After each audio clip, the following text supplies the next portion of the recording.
السلام علیکم ورحمۃ اللہ وبرکاتہ۔ امید کرتا ہوں آپ حضرات خیریت و عافیت سے ہوں گے۔ اللہ آپ کو ہمیشہ خوش رکھے، شاد و آباد رکھے۔ آج میں ایک ایسی ویڈیو کے ساتھ آیا ہوا ہوں جس کو سن کر آپ کے رونگٹے کھڑے ہو جائیں گے۔ سعودی عربیہ کو کون نہیں جانتا، وہاں کی قوانین کو کون نہیں جانتا۔ سعودی عربیہ نہ جانے کتنے ہمارے ہندوستان سے کتنے نوجوان آج بھی وہاں پر کام کے اعتبار سے گئے ہوئے کام کاج کرنے کے لیے، نہ جانے کتنے لوگ، کتنے ممالک سے لوگ وہاں پر پہنچتے ہیں پیسہ کمانے کے واسطے۔ ہمارے انڈیا سے بھی بہت سارے نوجوان ہمارے یہاں کے سعودی عربیہ میں ہیں۔ وہاں کا قانون بڑے نیم، بڑے سخت قانون ہے وہاں کے۔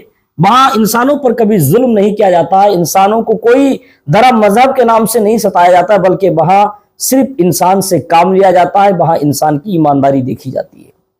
اور دوسری بات یہ ہے کہ وہاں اگر کوئی کسی کا قتل کر دے تو قتل کا بدلہ قتل ہے۔ وہاں کی سزا مرڈر کی سزا، قتل کی سزا قتل ہے۔ اگر کسی نے قتل کیا تو اس کا بدلہ قتل ہی ہوگا۔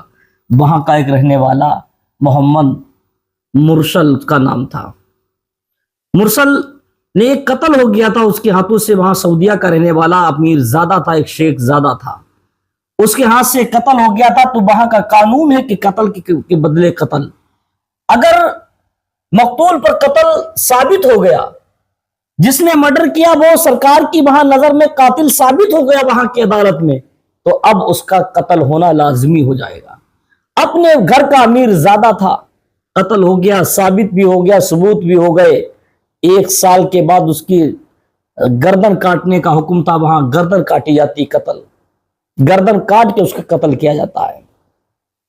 بعد اس کے گھر والوں نے مقتول کے گھر والوں سے بڑی معافی تلافی کی کہ مجھے معاف کر دو، مجھے معاف کر دو، بڑی معافی مانگی، مگر اس کو معاف نہیں کیا گیا۔ 1 سال معافی مانگتے ہو گئے، اور معافی مانگنے کا انداز اپنا اپنا ہوتا ہے۔ کوئی کسی انداز میں معافی مانگتا ہے، کوئی کسی انداز میں معافی مانگتا ہے۔ اور جب اپنے گھر کے بچے کی جان کے اوپر آتی ہے، چاہے جان کسی امیر کی ہو یا کسی غریب کی ہو، جان تو جان ہی ہوتی ہے۔ اس ماں سے پوچھو، چاہے وہ نہایت غریب کیوں نہ ہو، اس کی اولاد اس کے لیے ہیرے سے بھی زیادہ قیمتی ہوتی ہے۔ اگر کوئی امیر اس کا بچہ ہے تو یہی نہیں کہ امیر کی ہی اولاد پیاری ہوتی ہے، امیر کے ماں باپ کو اپنے بچے پیارے ہوتے ہیں۔ جیسے امیروں کو اپنے بچے پیارے ہوتے ہیں، ویسے غریبوں کو بھی اپنے بچے پیارے ہوتے ہیں۔ اب یہ تو محمد مرسل، یہ تو بہت امیر زادہ تھا۔ جب پھانسی کا، جب قتل کا حکم صادر ہوا، وہاں کی سرکار نے گردن مارنے کا حکم دے دیا، گردن کاٹی جانے کا حکم ہو گیا، تاریخ متعین ہو گئی کہ فلاں تاریخ کو تمہاری گردن کاٹ دی جائے گی۔ اب پورے گھر میں کھلبلی مچ گئی، بہت سارا پیسہ دینے کے لیے کہا، بہت سارا روپیہ، سونا چاندی سب کو اس کے برابر تول دینے کے لیے کہا، لیکن مقتول کے گھر والے اس کی بات پر راضی نہیں ہوئے۔ بڑی خوشامدیں کی گئیں، اور جس دن اس کا قتل ہونے کو تھا، گردن ماری جانے کو تھی، اس دن ان کے گھر والے آئے۔ دیکھیے گا معافی مانگنے کا انداز کتنا پیارا ہے، معافی مانگنے کا انداز کتنا پیارا۔ عزت دار جس کے سر پہ عمامہ ہوتی، پگڑی ہوتی، تو اس پگڑی سے بڑی کوئی چیز نہیں ہوتی۔ اگر کوئی جس کے سر پر پگڑی بندھی ہو، عمامہ شریف ہو، اور وہ اتار کر تمہارے قدموں پر رکھ دے، تو سمجھو اس نے ساری اپنی عزت تمہارے قدموں پہ ڈال دی۔ یہ ساری باتیں عزت دار لوگوں کے لیے ہوتی ہیں۔ اپنے اپنے یہاں کا رواج ہوتا، کوئی اپنی مونچھ کو شان سمجھتا ہے، کوئی اپنی پگڑی کو شان سمجھتا ہے، کوئی اپنی بات کو شان سمجھتا ہے۔ تمام محمد مرسل کے گھر والے، رشتہ دار، عزیز و اقارب سب اکٹھا ہوئے، سب پیسے والے لوگ تھے، وہاں تو اکثر امیر ہی ہے۔ سارے لوگ آئے اور اس مقتول کے گھر کے مکان کے پاس پہنچے، دروازے پر گئے، اس کے گھر گئے، ان کی بڑی خوشامد کی، معافی مانگی، جیسا کہ آپ دیکھ رہے ہیں، بڑی معافی مانگی، تلافی۔ لیکن دیکھیے معافی مانگنے کا انداز ان کا کتنا پیارا۔ دروازے پہ کھڑے معافی مانگ رہے، اپنی اپنی پگڑیاں اتار کر ان کے مقتولہ کے گھر والوں کے پاس، ان کے قدموں پر ڈال دی۔ جس کے گھر کا بچہ قتل ہوا تھا، اس کے گھر والوں کے سامنے، اس کے باپ کے سامنے، محمد مرسل کے ماں باپ نے، ان کے تمام عزیز و اقارب نے، دوستوں نے، رشتہ داروں نے امیر زادے تھے، اپنی اپنی پگڑیاں اتار کر اس کے قدموں پر ڈال دی کہ میرے بچے کی جان بخش دیجیے گا، کیونکہ وہاں کا ایک قانون ہے، وہاں اگر قتل ثابت ہو گیا تو گردن کاٹی جائے گی، ہاں اگر وہ معاف کر دے مقتول تو الگ کی بات ہے۔ جس کا قتل ہوا اس کے گھر والے اگر معافی دے دے، معاف کر دے تو کوئی حرج نہیں، معافی ہو جائے گی، اور اگر اس نے معاف نہیں کیا اور قاتل ثابت ہو گئے تو تمہارا بھی قتل ہوگا، تمہاری بھی گردن کاٹی جائے گی۔ یہ سعودیہ کا قانون، عربیہ اسلامی قوانین ہے، یہ قتل کا بدلہ قتل ہے۔ محمد مرسل کے گھر والوں نے دیکھو، ان کے عزیز و اقارب نے، ان کے بھائیوں نے، ان کے دوستوں نے، سب نے اپنی اپنی پگڑیاں اتار کے مرسل کے ماں باپ نے ان کے مقتول کے گھر والوں کے سامنے ڈال دی کہ میرے بچے کی جان بخش دیجئے، اس کو بچا لیجئے گا، لیکن انہوں نے ٹھوکر سے مار دی۔ انہوں نے کہا نہیں، مجھے تمہاری پگڑی بھی قبول نہیں، تمہارا پیسہ بھی قبول نہیں، تمہاری معافی بھی قبول نہیں، پھانسی ہے تو اس کا قتل ہے تو قتل ہی ہوگا، مجھے تمہاری کوئی خوشامد منظور نہیں، مجھے تمہاری معافی کوئی منظور نہیں، تم میرے بچے کو اگر لا کر دینا چاہو تو لا کر دے دو، زندہ کیا لا سکتے ہو؟ اب وہ کہاں سے آیا؟ جو قتل ہو گیا، جو دنیا سے چلا گیا، وہ تو آ نہیں سکتا۔ تو کہتے ہیں کہ میری پگڑیاں میں نے تمہارے قدموں پہ ڈال دی، میں نے پوری عزت تمہارے قدموں پر رکھ دی، اب میرے بچے کو بخش دو۔ مگر انہوں نے ٹھوکر سے مار دی، ان کی معافی، بولے نہیں، میرا بیٹا قتل ہوا ہے تو تمہارا بھی قتل ہوگا۔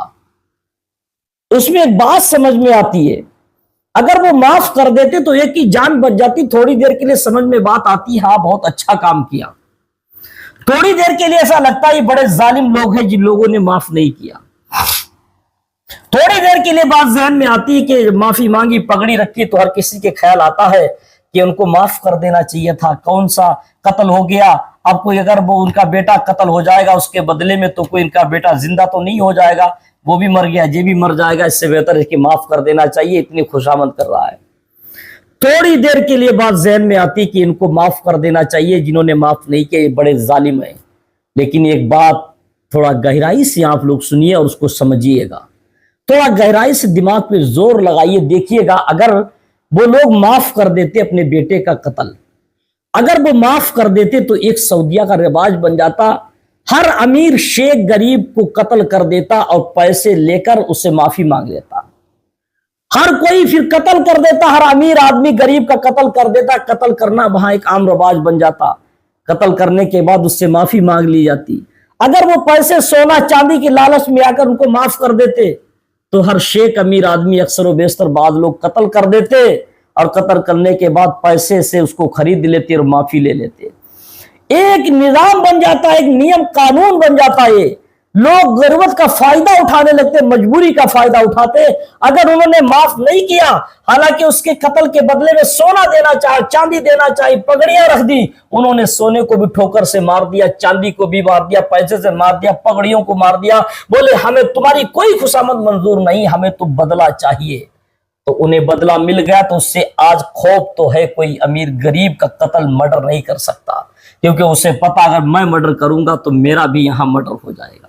اگر وہ پیسہ لے کر ان کی خوشامد کو مان لیتے، پیسہ لے کر اس کو معاف کر دیتے، ان کی پگڑیاں دیکھ کر معاف کر دیتے، تو ہر کوئی قتل کر دیتا، اس کے بعد پگڑی رکھ دیتا معافی کے لیے، پیسہ رکھ دیتا معافی کے لیے، سونا چاندی رکھ دیتا معافی کے لیے، معافی مل جاتی، ایک عام رواج بن جاتا۔ انہوں نے ٹھیک کیا، لیکن تھوڑی دیر کے لیے ایسا لگتا ہے کہ انہوں نے غلط کیا، بڑے ظالم لوگ ہیں، معاف کر دینا چاہیے تھا۔ یہاں پر ایک اس لڑکے کی بات نہیں تھی، پھر نہ جانے کتنے لڑکوں کا قتل ہونا شروع ہو جاتا، ہر امیر آدمی پھر غریب کا وقار ہی ختم ہو، جسے چاہے قتل کر دیتا، اس کے بعد معافی تلافی ہو جاتی، سونا چاندی دے دیا جاتا، بس بات ختم ہو جاتی۔ لیکن انہوں نے قوانین، سعودیہ عربیہ کے قوانین میں سے ایک قانون کو زندہ رکھا، انہوں نے کہا واقعی جو قانون ہے اسی قانون پر عمل کیا جائے، اور واقعی وہاں کی حکومت سرکار نے اس قانون کو عمل میں بھی لائے۔ امیر زادے ہوگے تم اپنے گھر کے لیے ہوگے، اور تمہارے پاس پیسہ ہوگا تمہارے گھر کے لیے ہوگا، رتبہ ہوگا تمہارے گھر کے لیے ہوگا، کیونکہ انہوں نے صاف کہا ہمارے ملک کا قانون قانون ہے، چاہے چھوٹا ہو چاہے بڑا ہو، سب کے لیے برابر ہے، اور ہونا بھی چاہیے۔ جب اس کی ماں ملنے کے لیے آتی تو دیکھو اس کی ماں کیسے بلک بلک کر اپنے بیٹے سے روتی ہے، کیونکہ ماں کا تو درد ایک عجیب ہی ہوتا ہے، اولاد کی محبت، ماں کی تو الگ محبت ہوتی۔ دیکھو اپنے بیٹے سے جب بیٹا قتل ہونے کے لیے جاتا ہے، گردن ماری جانے کا وقت قریب ہوتا ہے، تو ماں